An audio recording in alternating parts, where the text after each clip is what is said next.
Now that you've taken some pictures, where do you sell those pictures online? Well, the easiest way to find these sites is just to type in stock photos on Google, and you'll find plenty of stock photography websites where you can upload your photos. Now, let me just give you some of the top sites out there. Okay, there is Pond5, which pays 50% of the sale. Alamy, which pays 40% royalty per photo, and there is one photographer that I know of who makes $100,000 per year from just this one website. Okay, and there is iYeem, which pays 50%. A lot of photographers are having success with this site. And there is Getty, which pays 20 to 30%, but they do sell photos for a much higher price, between $300 to $500. Okay, and 123RF, this stock photo site, the way they work is that the more photos you upload, the higher the royalty percentage that they'll pay you. And there's iStock, which pays 15 to 45% depending on the photo, but they'll pay you a higher rate if your photos are exclusive to their site.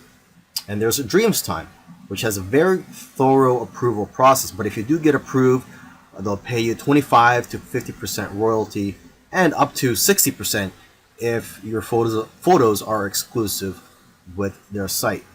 Plus, they'll even pay you an extra 20 cents per photo. And then one of the biggest stock photography websites out there is Shutterstock. They'll give you the most exposure because of their reach, huge customer base, and ability to advertise your photos.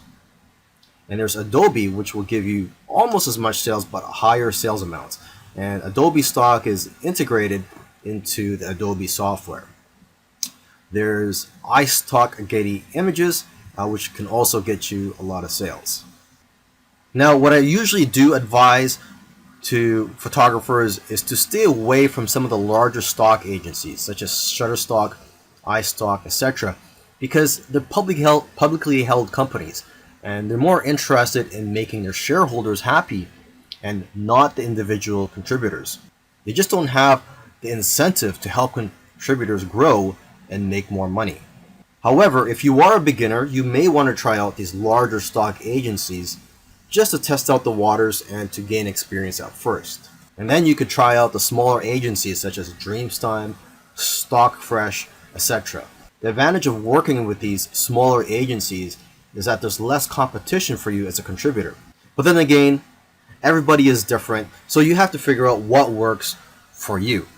And interestingly, I know of somebody who makes more money uploading to free stock photo sites like Pixabay than other stock photo sites, because people have the option to donate to you when they download your photos for free.